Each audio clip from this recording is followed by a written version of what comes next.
E aí galera, beleza? Esse daqui vocês vão acreditar, ele é formado em letras japonês da UNB.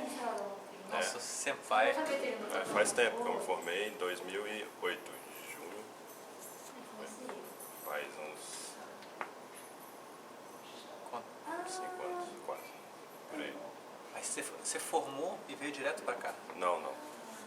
Eu me formei no curso, só que depois que eu me formei no curso, imediatamente depois, eu entrei num projeto... Na verdade, não. Na verdade, o que aconteceu foi... Quando eu estava, antes de me formar ainda, a gente começou o projeto do Elo. Não sei como é que está a situação do projeto hoje, mas tem um pessoal que conhece, lá tem uma plataforma online que a gente fez. E depois que eu me formei, por conta desse projeto, eu continuei trabalhando como pesquisador. Aqui? Não. Lá? Assim, antes de vir para o Japão, eu fiquei 1 ano trabalhando na UNB como professor e também nesse projeto de pesquisa. E aí, nesse meio tempo que eu estava com o projeto de pesquisa, eu tive a oportunidade de tentar essa bolsa para mestrado, para cá. E aí, depois de 1 ano de eu ter formado, eu vim. Antes de continuar, eu não falei, esse é o Jorge, eu não falei seu nome. Eu já fui perguntando, né? a gente começou falando. Ok, sem problema. O problema é com o entrevistador, não é com o entrevistado. E essa bolsa já era Mombuka Gakusho? Era o quê? Era uma bolsa, assim, é uma bolsa parecida com a do pessoal que vem fazer mestrado, só que era um pouco diferente, porque no meu caso ela foi uma bolsa de teste para um projeto que eles têm agora, que eles chamam de Global 30, que é um projeto que tem na universidade, mais para fazer uma coisa mais internacional. E aí todos os estudantes internacionais que vêm por conta desse projeto têm as aulas do curso todas em inglês. No meu caso, eu não tive nada disso mesmo. Essa bolsa é bolsa para mestrado. É. Você já tinha começado o mestrado em Brasília? Não. Eu estava por conta daquele projeto de pesquisa, do Elo, falei, mas, assim, eu estava mais trabalhando como técnico no projeto, mas também fazendo pesquisa, mas por conta, cara. E a minha ideia era realmente tentar, se a bolsa não tivesse dado certo, eu ia tentar no mestrado, tentar entrar no mestrado na UNB mesmo, para continuar esse projeto. Aí você começou o mestrado aqui no Japão? Isso. Nagoya? Exato.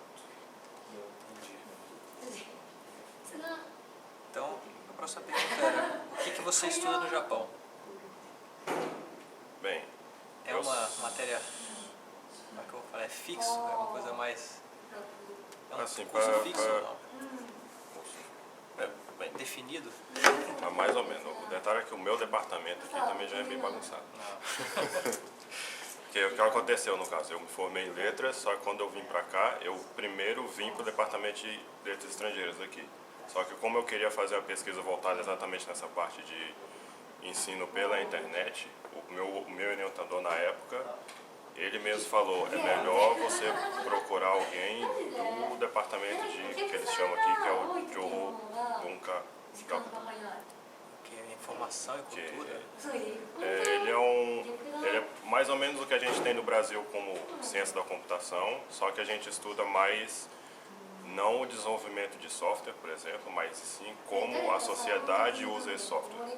Então a gente faz uma série de pesquisas de como ajudar as pessoas, principalmente aquelas que não sabem como usar o computador muito bem, e como elas poderiam usufruir melhor da tecnologia que já existe, ou, se em casos muito extremos, a gente vê qual seria uma possível nova tecnologia a ser criada para ajudar essas pessoas. E então a minha ideia era exatamente fazer uma pesquisa sobre o desenvolvimento de software para ensino, inicialmente de japonês, pela internet. E aí eu troquei de departamento, assim como o meu orientador tinha pedido. A sorte que eu tive é que no departamento que eu estou agora tinha um outro brasileiro quando eu cheguei. E ele me apresentou o professor gostou do projeto e deu tudo certo. Aí eu entrei nesse departamento de ciência, eles chamam aqui de ciência da informação, se for traduzir direto. E assim, sempre trabalhando no mestrado, eu passei o tempo inteiro trabalhando nessa parte de desenvolvimento de software, de como ajudar os professores a desenvolverem materiais didáticos específicos para estudar pelo computador. Mas não somente assim, ensino pela internet, mas também materiais didáticos que eles pudessem usar quando eles, por exemplo, usassem um computador na sala de aula. Porque hoje a gente, por exemplo, tem muito professor que usa PowerPoint, então, em vez dele ter só um PowerPoint, ele poderia ter algo mais interativo, algo que pudesse pedir para os alunos participarem mais, ir lá e mexer, uma coisa mais dinâmica. Assim, e ficou a minha pesquisa basicamente só nisso, só nesse tipo de desenvolvimento de software e como usar esses tipos de tecnologia. E aí, quando eu entrei no doutorado, a pesquisa mudou um pouco, porque o meu próprio orientador falou que precisava assim, meio que abranger mais coisas. Então, o que a gente está fazendo agora é como utilizar esse mesmo tipo de tecnologia no Museu de Ciência aqui de Nagoya.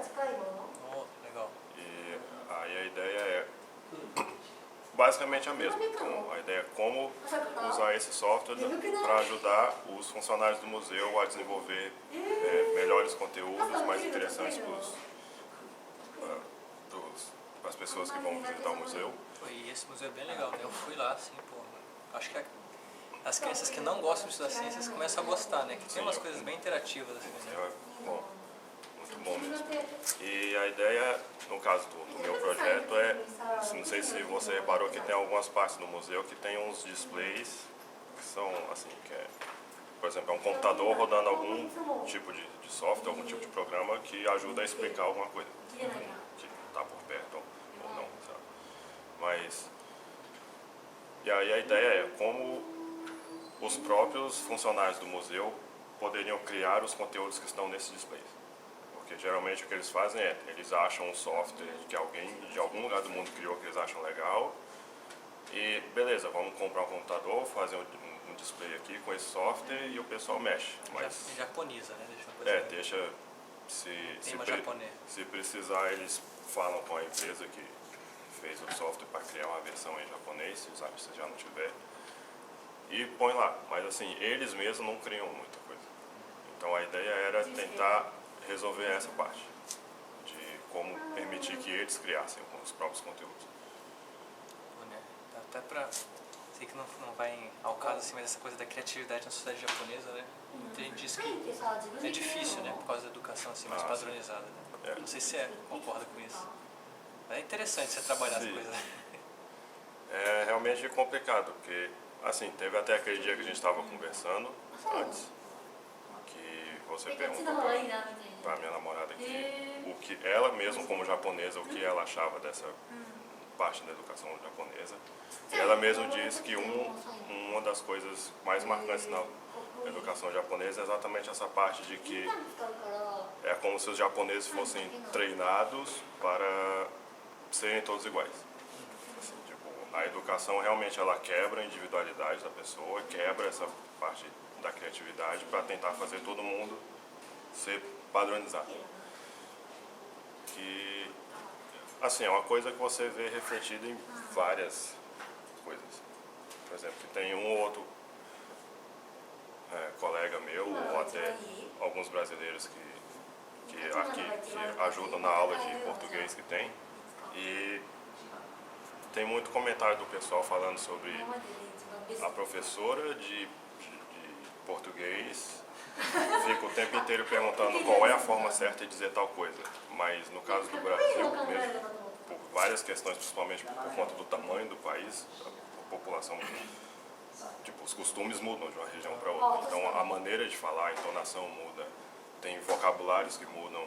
Então você não tem como ter um padrão que é dito como esse é o certo, se você falar diferente disso está errado. Isso não acontece. Só que agora para fazer um japonês entender isso que é complicado.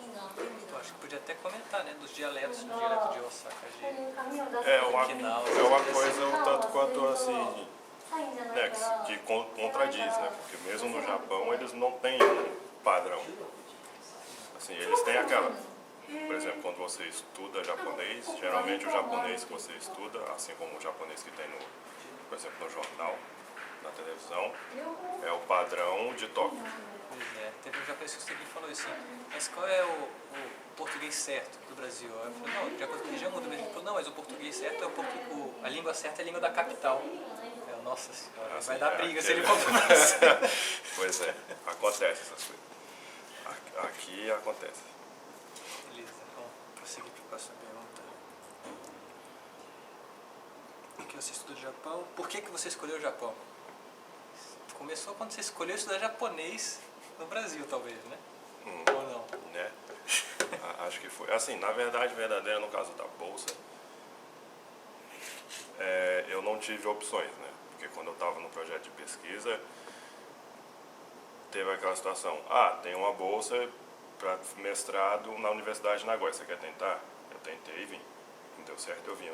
Geralmente o pessoal que faz, tenta a bolsa, por exemplo, pela embaixada, você faz a prova, tem entrevista e você tem aquela de escolher 3 universidades, você tenta entrar em contato, essa coisa toda, e você pode ir para algumas, você escolhe. No meu caso, não tinha isso, porque era uma bolsa de convênio da Universidade de Brasília com a Universidade de Nagoya, então eu só tinha como vir para cá. A minha é essa. A minha exatamente essa. A sua é a de um ano, né? É mais ou menos a mesma. Mas essa coisa da opção, né? Exato. Assim, na verdade, não tem opções.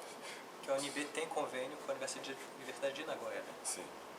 E tem as bolsas específicas que só são entre as duas universidades, e nesse caso não tinha opções. Mas assim, teve algum... Você falou que não teve motivo, né? Se tivessem te sugerido uma bolsa para outro lugar, você teria ido também? Provavelmente. Então não foi assim uma coisa, eu quero ir pro Japão de qualquer jeito. Não, no meu caso não. Assim, Você tá falando japonês, né? claro que seria mais conveniente se eu viesse para cá. Sim. Mas, assim, se for falar um pouco sobre o porquê do japonês, no caso, porquê que eu comecei a estudar isso e tudo, eu diria que, assim, desde pequeno eu sempre joguei muito videogame e eu gosto de jogo de RPG. E o problema é que há muito tempo atrás, quando eu comecei a jogar, teve uma época que começou a ter um pequeno problema porque a versão americana dos jogos japoneses estava vindo muito censurada. E aí eu fiquei assim, seria bacana se eu conseguisse jogar a versão original, né? Que jogo você tá jogando? Jogo de hentai, essas coisas assim? Não. Pra vir censurado, né? Infelizmente não era esse o problema. Mas o detalhe é que, querendo ou não, desde sempre tem muito essa questão de censura por conta da violência, eu diria. Por exemplo, você tem tipo sangue, o que seja. E também tem muita coisa que eu acho que é mais por conta da cultura americana mesmo, de eles quererem... Assim, por exemplo, um exemplo muito bom que acontece com Power Rangers. Na verdade, verdadeira Power Rangers não existe no Japão. Existem vários Super Sentais com nomes diversos, só que quando esses Super Sentais é levado para os Estados Unidos, eles criam a versão americana do Super Sentai, e aí viram Power Ranger. Eles mudam o nome para Power Ranger alguma coisa, e tem aquela questão de todas as cenas que não são as cenas de batalha mesmo, do pessoal lutando, eles põem os atores americanos e fazem a própria história deles. Nossa, e a coisa toda. Sabia. E nos jogos de videogame estava acontecendo a mesma coisa. Assim, é claro que era menos extremado, mas estava tendo esse mesmo tipo de problema. Assim, parte era coisa que era censurada, parte era coisa que eles mexiam só porque eles queriam mesmo. E não estava ficando legal. E aí eu resolvi começar a tentar jogar os jogos em japonês. E aí nisso eu inevitavelmente tive que começar a aprender. Porque senão não dava pra ler nada. Então, cara, de RPG, eu gosto muito de RPG, eu gosto de jogo, mas nesse nível, tipo, eu quero jogar tanto que eu vou aprender japonês. Foi. Culpa do Final Fantasy VII e do Xenogears. E foi. No início eu comecei estudando sozinho mesmo. Eu peguei os silabários, o hiragana, o katakana. E assim, num jogo de RPG, por mais que não desse pra entender a história em si, tipo, as falas específicas, a batalha lá, sim, não, ataque, defesa. Exato, assim, dava para entender o sistema e já ajudava muito. E uma coisa boa é que naquela época, assim, eu diria que como não tinha os recursos gráficos, não eram que nem os de hoje, então o pessoal que fazia o jogo, a parte gráfica, principalmente, eles tinham que fazer uma coisa que era mais ou menos como teatro. É muito caricato, então tudo é levado ao extremo, a maneira como os personagens se expressam. E isso ajudava você a entender. Por mais que você não entendesse o que o personagem estivesse falando, você entendia o que ele estava sentindo. Então, ajudava muito. E assim, é claro que não tinha como saber os detalhes todos da história, mas dava para entender bastante até. E aí eu fui estudando e assistindo anime também, anime legendado, treinando o ouvido, tentando pegar o que o personagem falava pela legenda e muitas outras estratégias que eu fiz. E eu fui indo até que eu descobri que tinha a escola modelo de língua japonesa lá em Brasília e eu estudei um ano antes de entrar no NB. Estudei lá na escola modelo, nossa, acho que uns 8, 9 anos. Nossa senhora. Muito. Vamos lá. Esse aqui você já falou um pouco, mas essa pergunta é: o que você pode dizer sobre seu tema de estudo e a sociedade japonesa? Pô, vamos dizer assim, o que você acha que no seu tema de estudo, como é que os brasileiros veem isso, como é que os japoneses veem? Se é muito diferente a maneira com que é estudado, como é que é praticado?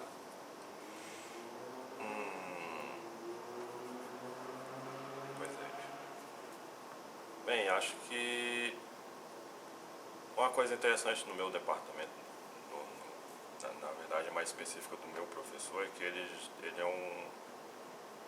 é bem cabeça aberta. Então, inevitavelmente ele vê a maneira como eu faço as coisas, ele vê que é diferente, mas ele não me critica por isso. Ele espera para ver se está funcionando e se funcionou, tudo bem. Ele deixa. Uma coisa que eu acho bem interessante dele. Assim, na ideia original da minha pesquisa, quando eu estava mais voltado à parte de ensino de japonês pela internet, a minha ideia era tentar fazer alguma coisa que ajudasse as escolas brasileiras que tem aqui, né? De, assim, aumentar o recurso que o pessoal tem. Porque uma coisa que eu acho um tanto quanto problemática aqui no Japão é a questão de que assim, tudo é regrado. Tem aquele detalhe que o pessoal fala do manual, que tudo está certinho escrito no manual, os japoneses seguem o manual à risca certinho do jeito como está. Isso atrapalha um pouco na questão da educação, porque nós temos uma educação hoje que ela é exatamente igual a, sei lá, 100, 200 anos atrás. E, por exemplo, a gente está aqui no Japão, no país que criou o Blu-ray, e você vai para aula de japonês e o professor tira uma fita cassete. Eu olhei assim no primeiro dia, eu falei, ele não está fazendo isso, ele não está falando sério, não é possível. E assim, é uma coisa que eu diria que até foi meio que um choque no início, porque eu não esperava esse tipo de coisa. Mas assim, com relação à minha pesquisa, isso atrapalha porque é aquela, como é que eu vou conseguir, por exemplo, testar o meu sistema se o máximo que o professor usa na sala de aula é um toca-fitas, saca? Ele não tem um computador, ele não foi treinado para usar o computador na sala de aula.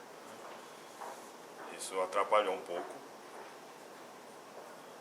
na verdade muito. No Brasil também tem, assim, acho que a questão da educação no Brasil, a gente está bem aberto, assim, mas só que a gente não aplica, né? Sim, uma coisa que, bem, eu diria que a principal diferença é que no caso do Brasil, você até tem professores que querem usar um computador na sala de aula, mas eles não têm recurso. A escola não tem esse computador para poder usar. E aqui no Japão é o contrário, você tem o recurso, eles não querem usar. Mas eles, assim, eu diria assim, não é necessariamente que eles não queiram usar, mas é aquela, ele foi treinado para não usar o computador, por exemplo, digamos assim. Então ele não vai ir contra isso. Assim, a não ser que tenha uma ordem de cima falando para o professor, a partir de hoje você vai usar o computador, ele não vai usar. Pelo menos foi até onde o que eu vi foi isso que aconteceu. Interessante.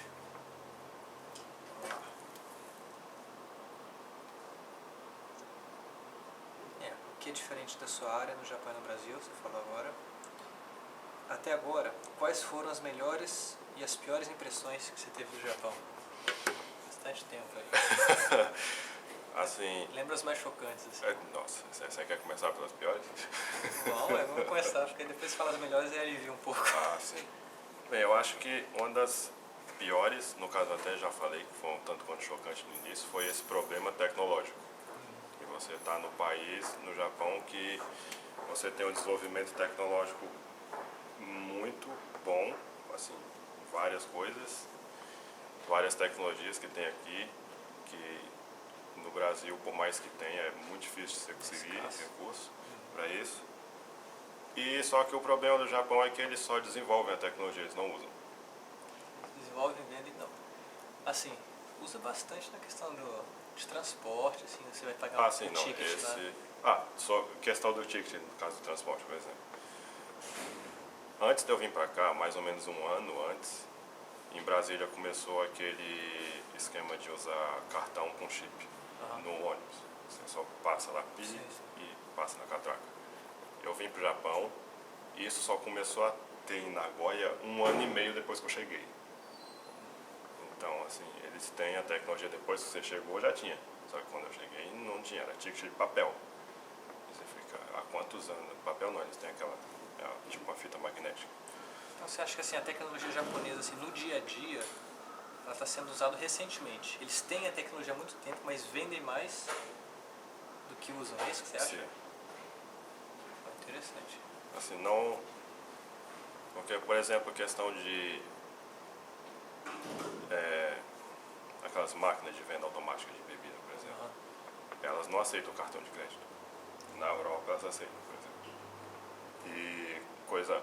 Agora que eles começaram com esse negócio de cartão com chip pro metrô, dentro do metrô você tem máquinas de venda de bebida que aceitam o mesmo cartão que você usa para pagar a passagem, para pagar a bebida. Só que aquela só começou, pelo menos eu só vi isso depois. Então essa foi a pior impressão, não teve nada? Assim, foi o choque inicial. Sim. De início foi que eu olhei assim, fiquei, como assim, gente? O que está acontecendo? Deixa eu ver. Outra coisa que eu achei chocante também, no caso já comentei um pouco até, foi a questão do manual, que eu não pensei que fosse tão extremado. Assim, tipo, o pessoal fala aquela questão, assim, por exemplo, quando eu vim, inevitavelmente eu vim com uma série de estereótipos sobre o Japão, e os japoneses, de como eles são ou não. E assim, eu vim com isso, cheguei aqui e fiquei naquela, não, eu vou abrir, vamos lá, eu vou tentar abrir mais a cabeça para tentar entender realmente o que está acontecendo, que a coisa não é bem assim, vamos lá. No início eu achei que eu estava sendo muito extremado. Só que não. Só que não foi isso que aconteceu. E é meio estranho, assim, você tem aquela questão dos japoneses, de que realmente eles fazem a coisa certinha, exatamente como está no manual, assim, você sente uma total falta de senso crítico com relação a isso. Copia e cola, né? É, por aí. Mas você acha que todos os japoneses são assim? Tipo, você tem sua namorada é japonesa. Sim. E o que eu mais gosto nela é que ela não parece japonesa em nada. Assim, teve um dia desse que ela chegou em casa falando que estava meio assim, estressada, digamos assim. Que ela teve uma discussão com a chefa dela. E eu fiquei assim, como assim ela brigou com a chefe? É possível isso? A japonesa. Né? E assim, isso é entre outras coisas, a maneira dela pensar mesmo é bem diferente, a maneira assim, a maneira que ela, até o gestual dela é diferente. E então essas foram as piores impressões e melhores impressões. Deixa eu ver. Melhor impressão, acho que a primeira coisa que eu poderia dizer seria com relação à universidade em si mesmo. Uma coisa que eu acho bacana aqui é que realmente a universidade tem recurso e ela quer usar o recurso. Então, o professor fica o tempo inteiro perguntando se você está precisando de alguma coisa, se tá, pode falar, que a gente dá um jeito, a gente, sei lá, compra. Por exemplo, quando eu cheguei, eles viraram para mim e perguntaram, você quer assim, para a sua pesquisa, você quer um computador, um PC normal ou um Mac? Eu olhei assim, eu posso escolher ainda? E realmente, como eu já usava o Mac no Brasil, eu pedi um Mac, e eles me deram um Mac, assim, me deram assim, é do laboratório, mas eu que uso. E depois que eu terminei o mestrado, eles perguntaram se estava tudo ok, porque eles iam comprar mais computadores mesmo, independente porque tinha uns que estavam ficando velhos já, e eu troquei o meu de novo, assim, por um novo. E questão de livro também, assim, a biblioteca mesmo aqui é muito boa, e ainda assim, se você precisar de um livro que não tem na biblioteca, você pode pedir que eles compram, assim, fica pro laboratório, né? Mas, assim, eles têm esse recurso, eles vão usar mesmo, eles vão ficar assim meio que enchendo o saco mesmo, você perguntando o tempo inteiro, você está precisando de alguma coisa. Se você tiver, fala, a gente compra e não precisa ter vergonha nem nada. E isso eu achei bem interessante, que eles realmente incentivam, assim, nessa parte. Bem diferente do Brasil. No Brasil é mais complicado, apesar de que, assim, com relação, no caso do nosso projeto no Elo, a gente não tem como reclamar muito de relação a recurso, porque a CNC deu um jeito lá. Assim, não estou falando que no Brasil não tem a vontade dos professores, mas assim, a disponibilidade de receber esses recursos, assim, né, o investimento do governo também, é outra história. Assim, realmente, como eu falei, não tem como reclamar muito do que aconteceu no nosso projeto lá, mas assim, eu diria que foi um caso entre, sei lá, muitos assim, é muito raro isso acontecer. Vamos lá. O que você acha que as pessoas que vêm para o Japão se decepcionam? Tipo, elas têm uma expectativa do Japão, pode ser boa ou ruim, mas chega aqui meio que quebra a cara, assim. Generalizando, cara, na verdade. O que seria? Não, por exemplo, tem muita gente que gosta de mangá, de anime, e acho que todo mundo aqui vai gostar do jeito como elas gostam, por exemplo, não é assim. Sim. Uma coisa que eu achei intrigante também é que quando eu fui para Akihabara a primeira vez, o pessoal fala que lá é a terra de otaku. Então, quando eu fui lá, assim, digamos que a minha expectativa era ver coisas de otaku, assim, mesmo. Só que eu cheguei lá e é um bairro comum, como todos os outros. Assim, é claro que você tem uma concentração maior de lojas de mangá e eletrônicos, maior do que o normal, mas as lojas são normais, assim, não tem nada de muito extremo. Por exemplo, eu tenho não sei se você chegou a ver, que eu tinha colocado a foto no Facebook, eu tenho um chapéu que eu uso para esquiar, um gorro, do Airo, que é um personagem do Monster Hunter. E quando eu fui para Akihabara, eu pensei em ver esse tipo de coisa para vender. Só que não tem. Ué, você comprou onde? Eu comprei quando fui na Tokyo Game Show. E aí tinha uma loja específica da Capcom que ela só vendia esse tipo de besteira, de tudo quanto era jogo que ela tinha. E aí foi assim, uma coisa que eu achei meio estranha, assim, porque eu fui para Akihabara e assim, é claro que tinha um ou outro gorro que dava para achar muito dificilmente. Mas assim, por exemplo, você não tinha uma loja só desse tipo de coisa. Ou pelo menos eu não achei. E assim, foi uma coisa que eu achei interessante, assim, porque querendo ou não, acho que foi aquela questão, o estereótipo que eu tinha de otaku quando eu vim, não bateu com a realidade. O otaku brasileiro não é o otaku japonês. Sim, a coisa é bem diferente. Você consegue explicar um pouco assim, ou é difícil? Eu sei, no Brasil, pelo menos na época quando eu estava lá, antes de vir, tinha-se muito aquela imagem de otaku como alguém que é fã, assim, digamos, fanático sobre alguma coisa relacionada à cultura japonesa. Tipo, seja anime, mangá, jogo, videogame, o que seja. E só que quando você chega aqui no Japão, o otaku é mais aquela questão do que a gente teria no Brasil como um nerd mesmo. Sabe, uma pessoa que, sei lá, se fecha, por exemplo, lá em casa, mesmo porque é daí que vem o termo do otaku, que a pessoa fica fechada em casa, assim, no próprio mundo. E, querendo ou não, geralmente o que faz essa pessoa se fechar é porque ela fica muito concentrada em alguma coisa que ela gosta muito. E assim, ela Assim, o mundo dela, pra ela é aquilo e o resto não interessa mais. Então não tem muita... Sim, os otakus no Brasil, por exemplo, saem muito com os amigos, tem festas otakus. No caso daqui, o otaku ele é bem individual, assim, não é um grupo. Você não vai ter um encontro de otakus no Japão, sabe? Assim, na verdade, até que você pode ter por exemplo, um fã-clube de alguma coisa que se organiza para fazer alguma coisa, uma festinha, o que seja, um evento. Mas assim, você não vai ter não é a mesma coisa. No Brasil é uma coisa mais animada, digamos. Mais brasileiro. Assim.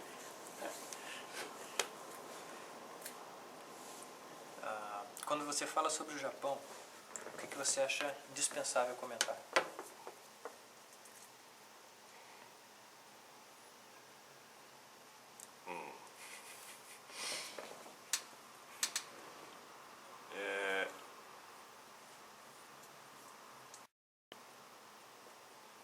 Acho que uma coisa que é indispensável comentar, eu acho que a gente voltaria àquela questão do manual, que querendo ou não, a parte do manual também tem seus lados bons, né? Porque, querendo ou não, uma das coisas que as pessoas mais sentem diferença daqui no Brasil é a parte, por exemplo, de segurança. E aqui, por exemplo, sei lá, quantas vezes eu já não voltei para casa às 3 da manhã a pé e não aconteceu nada. E assim, no Brasil não dá pra fazer isso. Certeza. Assim, não somente isso, mas questão de segurança em geral, de você estar andando pela rua e não ser assaltado, aqui isso não acontece. Quer dizer, muito difícil. E não somente questão de segurança, questão de transporte, a maneira, assim, essa coisa deles serem muito metódicos ajuda, digamos assim, para o funcionamento desse tipo para o funcionamento da infraestrutura do lugar. Assim, você, por exemplo, transporte público atrasar no Japão é uma coisa muito, assim, tem que ter acontecido uma coisa muito grave. Por exemplo, trem, sei lá. Alguém se jogou no trem, que acontece, alguém se suicidou no trem e aí realmente atrasa a coisa. Ou você pode ter alguma coisa natural por conta de terremoto, por conta de, sei lá, no inverno nevou demais e eles precisam limpar os trilhos para o trem passar e atrasa o trem. Esse tipo de coisa. Mas fora isso, a probabilidade de um trem atrasar é muito baixa. De um trem ou de um ônibus, que seja. Muito difícil. E querendo ou não, tem seus lados ruins também, né? Assim, digamos que essa questão dos japoneses, eles meio que, a impressão que eu tenho é que eles meio que são treinados para não demonstrarem, assim, seus sentimentos, sua opinião sobre as coisas, então eles fica meio que parecendo fica muito automatizado, até a vida da pessoa. Então você tem uma pessoa que você vê que ela está sobrevivendo, mas ela não está vivendo. Ela não faz nada, ela acorda, vai para o trabalho, termina o trabalho, volta para casa, dorme e vai. E é só isso que ela faz a vida inteira. Nossa, não, uma coisa que eu estava pensando aqui, no Brasil, assim, quando a gente fala de estereótipo, né? E as pessoas costumam falar, isso é um estereótipo de tal coisa, então você evita aquilo, né? Aqui no Japão parece que eles criam um estereótipo do que é japonês, e eles tentam viver esse estereótipo. Eles não tentam ir além disso, como se eles gostassem dos estereótipos. Não sei se você tem essa impressão. Eu acho que a ideia é mais ou menos por aí mesmo. Assim, que nem eu falei, esse estereótipo seria no caso que eu me referi no caso do manual. Então eles têm um padrão que foi criado, assim, digamos, a pessoa ideal seria uma pessoa que é desse jeito. E aí todo mundo tenta chegar o mais próximo possível disso. Fica assim, é uma coisa meio, as pessoas, elas abrem mão da sua individualidade, da sua naturalidade, da opinião que ela tem sobre as coisas para focar naquilo. Meio que um tipo de aceitação social também, né? Não sei se você tem essa impressão. Ela quer pertencer àquele grupo.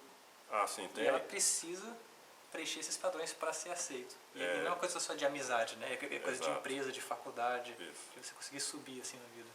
Sim, é uma coisa que realmente dá para ver muito, que que é a maneira como tem determinadas pessoas que, por exemplo, quando você tem, por exemplo, uma japonesa que é mãe de família, e, por exemplo, só pelo fato dela conseguir falar inglês e as amigas dela não falarem inglês, ela começa a ser excluída do grupo porque ela fala inglês. Excluída? Assim, no Brasil é uma coisa que você fica, ó, ela fala inglês, é bom a pessoa, né? Assim, abre novas oportunidades e a pessoa tem mais chances. No caso, se ela fosse precisar de um emprego, por exemplo, seria melhor. Só que no Japão, isso, assim, no caso do emprego, eu acho que não, mas no meio social, no grupo de amigos, ou o que quer que seja, isso acaba fechando oportunidades para ela. Porque ela meio que, o fato dela falar inglês faz com que ela se destaque do resto do grupo. Assim, se destaca, assim, ela fica separada. Não que ela seja melhor por isso, mas ela tem um diferencial. E o resto do pessoal olha aquele diferencial e, assim, começa a se afastar dessa pessoa. Assim, não somente questão de dela falar inglês, mas muita coisa. Por exemplo, assim, nas escolas mesmo, o que acontece de você ter uma criança que ela apresenta um comportamento diferenciado, sei lá, seja, por exemplo, a criança é homossexual, é gay, e as outras crianças olham e elas agem assim como se aquela criança fosse doente. Só que aquele detalhe, elas meio que são ensinadas a agirem dessa forma. Não parte dela isso. Não parte da criança. Aceitável ser, entre aspas, preconceituoso. É isso ou não? A impressão que eu tenho é que é mais ou menos essa a ideia. Assim, eu não sei se preconceito seria a palavra certa nesse caso, mas é a questão de você ter uma pessoa que é diferente, independente do que seja a diferença, e você exclui essa pessoa. Não tem aquele rotoasa, aquele provérbio japonês que é o prego que se destaca é martelado? Sim. É exatamente isso, né? Mais ou menos essa a ideia. O detalhe é que tem, assim, querendo ou não, por exemplo, o caso da mãe que aprendeu a falar inglês, você não vai fazer ela desaprender a falar inglês. Claro. Assim que nem, sei lá, a criança que é gay, sabe? Também não tem gay, como, Você não tem como resolver, assim, isso não é um problema para ser resolvido. Sabe? Ela é desse jeito, é uma característica dela. E aí o que acontece é exatamente quando você tem um prego que não tem como ser martelado, aí ele é excluído. Ele é removido. Ou seria isso aí. Acho que a gente podia, estava até conversando no final da entrevista com o Cássio, a gente comentou um pouco sobre aquela roda de conversa que a gente estava pensando em fazer entre os brasileiros. Sei. A gente pensou falar sobre hierarquia, sobre preconceito, e agora essa questão da padronização também, acho que tudo está envolvido, assim, né? Se a gente conseguir... Tudo é interligado de qualquer forma. Acho que é uma ideia boa, né? Não sei o que você acha. Sim, seria bacana mesmo. Assim, jogar o pessoal. O detalhe é fazer uma roda. Uma roda não violenta. Uma roda dessa. Assim, o detalhe é que eu fico assim meio... Eu acho que não seria justo você criar uma roda dessa com um monte de brasileiros falando sobre japonês sem ter nenhum japonês para se defender. Não, assim, porque dentro do grupo de brasileiros, tem brasileiros que vão defender os japoneses, né? Mas não é a maioria. Sim. Assim, querendo ou não, existem determinados pontos, que nem eu falei, mesmo no detalhe do manual, é uma coisa que eu não concordo, mas eu tenho que reconhecer que tem seus pontos bons. Sim, claro. A gente tem que, além de resolver o tema, a gente tem que colocar umas regras. As regras. Mas então, essa daqui era a última pergunta, só que estava pensando, já que você é lá da UNB, fazer 2 perguntas a mais. Se você quiser, a gente pode cortar. Sem problema. Mandei. Então, assim, é exatamente sobre o curso. Você acha que o curso de japonês lá do UNB foi útil para você vir aqui? O que você acha que te ajudou? O que você aprendeu no curso de japonês da UNB que valeu a pena aqui no Japão? Olha, na verdade, eu diria tudo, né? Sim. Assim, não somente a parte do japonês, porque querendo ou não, eu fui lá que eu realmente aprendi japonês, verdade? Mas também toda a parte, sem ser de japonês, tipo, principalmente a parte relacionada a como ensinar. As matérias da educação que você está falando. Porque a gente pega matérias de japonês e matérias da educação, né? Sim. Essas matérias também são muito úteis, sabe? Sim. Assim, tem muita gente que pelo menos na época eu estava lá, reclamava dessas matérias de educação Até por hoje. conta mais por conta dos professores que tinham na época. Mas é uma coisa assim que, querendo ou não, quando você está na universidade, é mais uma coisa que... Aquela ideia que o pessoal sempre tenta passar do professor como um facilitador. Vygotsky. Que assim, o professor não tem como te ensinar se você não quiser aprender. Isso é fato. Então, quando você está na faculdade, você já escolheu o curso que você queria. E é aquela, se você não batalhar por você mesmo para aprender o que deve ser aprendido, fica complicada a coisa. Então, realmente, teve professores que eu olhei e fiquei assim, realmente ele não estava indo muito bem como professor para ensinar. E toda vez que eu me deparava na situação dessa, das duas, ou eu saía, trancava a disciplina e tentava de novo com outro professor no semestre seguinte, ou eu estudava por mim mesmo. E assim, aprendi muita coisa, ajudou muito, principalmente, acho que assim, para mim vir para cá para o mestrado, principalmente, uma coisa que ajudou muito, no caso foram as disciplinas de linguística aplicada, que eu acho que, eu não sei como é que está hoje, mas pelo menos na época elas não eram do curso. Acho que hoje, não sei se mudou. Não, tem introdução linguística, né? Sim. Você poderia pegar como, acho que é aplicativo. Aplicativo. Como é que fala? Optativo. Que uma coisa que eu fiz foi que o curso normal ele tem 4 anos e meio, só que eu me formei em 5 anos e meio. Eu atrasei um ano por conta dessa disciplina. Que quando eu estava para me formar, eles finalmente disponibilizaram essas disciplinas para o pessoal da graduação também, e eu reparei que realmente seria uma coisa muito útil para mim. Mesmo porque, como eu tinha essa intenção de continuar a carreira acadêmica, continuar pelo menos no mestrado na época, eu senti que seria uma coisa útil mesmo, assim, o currículo, esse tipo de coisa, porque nas disciplinas de linguística aplicada a gente também tinha parte de pesquisa, de como fazer pesquisa. Que é uma coisa muito importante, que nenhuma disciplina anterior no curso tinha me dado esse tipo de conhecimento, e eu ia precisar disso para entrar no mestrado, porque eu precisava saber como fazer pesquisa, como fazer um projeto de pesquisa primeiro, definir o que você vai fazer, no caso, pegar qual a situação que você vai trabalhar, você definir o tema, qual a situação que você vai aplicar esse tema, qual é o problema que você quer resolver, qual metodologia que você vai usar para resolver isso, como você vai analisar os dados que você pega. Toda essa questão que foi muito importante. E uma última pergunta, você acha que lá no curso de letras japonês da UNB, o que poderia melhorar, assim? Que aspecto você acha que dá pra ficar melhor? Do meu ponto de vista, isso foi uma coisa, assim, no caso, quando eu estava no curso ainda há muito tempo atrás, acho que eu estava mais ou menos no meio do curso, a gente também teve uma discussão sobre discussão como essa, e uma das coisas que eu concordo, assim, bastante gente na roda também falou, foi que seria interessante se conseguisse separar a parte porque eu acho que hoje ainda deve ser igual. Você, por exemplo, quando você está no japonês, até o 4º semestre, você tem japonês e prática oral escrita de japonês. Uma coisa que eu acho que devia ser feito seria separar isso. Você ter...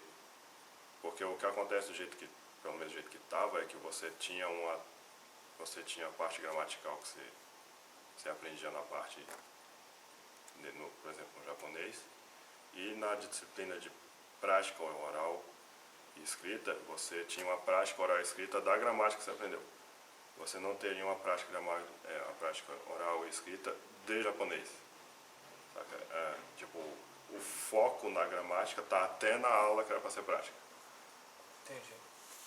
Então, seria mais interessante se você focasse a gramática, de você ter uma aula de gramática para gramática e a outra aula para ensinar o pessoal a falar.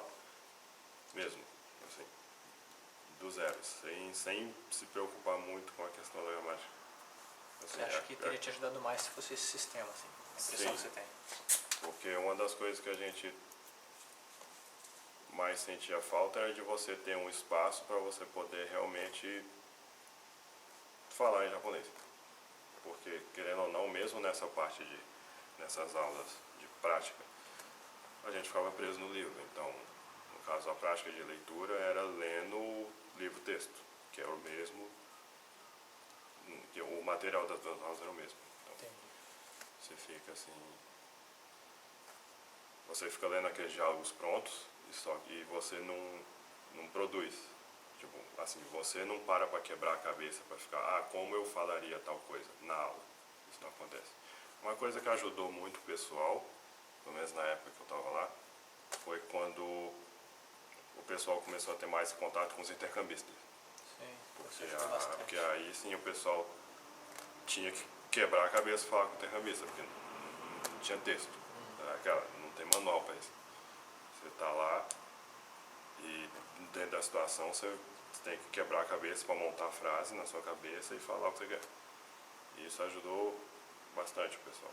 Teve um tempo que antes de vir, que eu falei que eu fiquei trabalhando na UNB, que eu fiquei 1 ano lá, e realmente eu vi a diferença do pessoal, por exemplo, da minha turma, que a gente não teve esse contato com os intercambistas, e do pessoal que eu estava dando aula, que tinha esse contato, assim, o pessoal era muito mais solto. Cria mais confiança, assim, né? Fica mais tranquilo, até de errar, né? Porque vê que está comunicando mesmo com erro, né?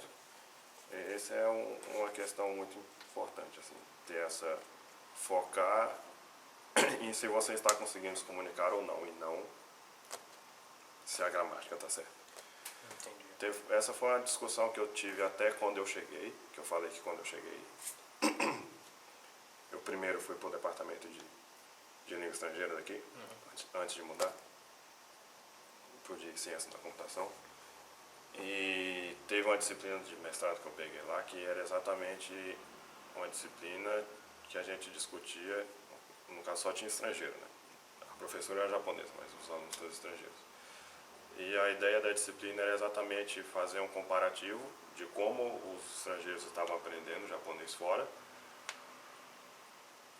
e tentar achar uma maneira de como fazer esse ensino de japonês para estrangeiros fazer com que os alunos se tornassem mais comunicativos. Porque esse é um problema que acontece não é só no Brasil, né? Até onde eu vi no mundo todo. E assim, e os japoneses também têm ciência desse tipo de problema, e assim, tem pesquisa sobre isso aqui também, japoneses que estudam como é que está acontecendo fora, tentam propor assim, soluções, e foi bem bacana assim, a disciplina, gostei muito. Entendi. Então é isso, obrigadão, valeu Jorge. Nada. Eu espero que seja útil para o pessoal lá do curso também, isso aí. Pô, se vocês quiserem saber mais sobre o Jorge aqui no Japão, ainda mais que ele é do nosso curso, vocês mandam uma mensagem aí que a gente pode fazer uma segunda entrevista. Sem problema. Falou, até mais. Falou, pessoal.